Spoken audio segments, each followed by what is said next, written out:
Warahmatullahi wabarakatuh. Perkenalkan, nama saya Santi Marcella, siswa dari SMA Negeri 1 Baisana Aji, dan dua rekan saya yang bernama.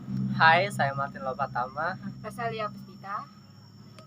Oke, di sini saya akan menjelaskan mengenai sedikit tentang nafsa. Nafsa adalah singkatan dari narkotika, psikotropika, dan zat adiktif. Nafsa merupakan zat-zat yang jika dikonsumsi akan mempengaruhi sistem saraf pusat, sehingga dapat mengubah perasaan dan cara berpikir orang yang menggunakannya. Oke, selanjutnya yang akan dijelaskan oleh Santi Marcella tentang jenis-jenis nafsa. Nafza. Jenis-jenis nafza dibedakan menjadi 3 golongan, yaitu stimulan, depresan, dan halusinogen. Yang pertama, golongan stimulan. Golongan stimulan dapat merangsang sistem saraf pusat dan menyebabkan organ tubuh seperti jantung dan otak bekerja lebih cepat, sehingga mengakibatkan penggunanya lebih bertenaga serta cenderung lebih senang dan gembira untuk sementara waktu. Senyawa yang termasuk golongan stimulan yaitu sebagai berikut. Yang pertama, amfetamina, meliputi dextrofetamina, memfetamina, sabu-sabu, Ritalin, dan dexedrine. Yang kedua, ekstasi, mendorong tubuh untuk melakukan aktivitas yang melampaui batas maksimum dari kekuatan penuh. Yang ketiga, kokain, dapat memicu metabolisme sel, menimbulkan efek adikasi yang kuat, dan meningkatkan tingkat kematian yang tinggi. Yang keempat, kafein, terdapat dalam biji kopi, teh, cola, dan guarana. Yang terakhir, alkohol, dalam jumlah sedikit, merupakan minuman hasil fermentasi buah-buahan, sayur-sayuran, dan biji-bijian. Yang kedua, golongan depresan atau penenang, menekan atau mengurangi kerja sistem saraf sehingga menurunkan aktivitas pemakainya menjadi lambat dan tertidur. Senyawa yang termasuk golongan depresan yaitu sebagai berikut. Yang pertama, opiat. Opiat meliputi opium, morfin, heroin, kodein, dan metadon. Yang kedua, barbiturate, meliputi berbagai macam obat penenang dan obat tidur.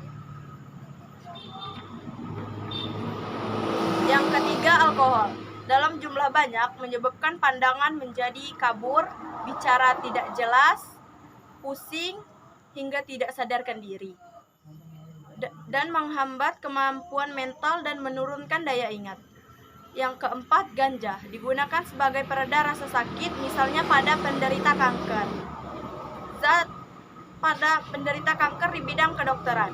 Yang ketiga, golongan halusinogen, bersifat mengacaukan sistem saraf pusat, memberikan pengaruh halusinasi atau melihat suatu benda atau hal yang sebenarnya tidak ada, yang berlebihan dan lama-lama membuat perasaan khawatir yang berlebihan, paranoid.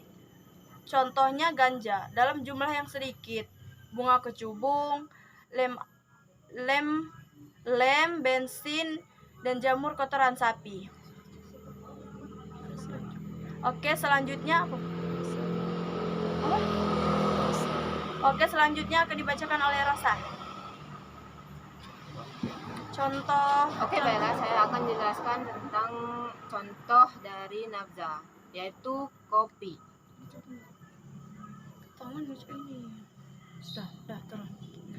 Kopi berasal dari biji kopi yang dikeringkan, lalu disangrai dan dihaluskan menjadi bubuk.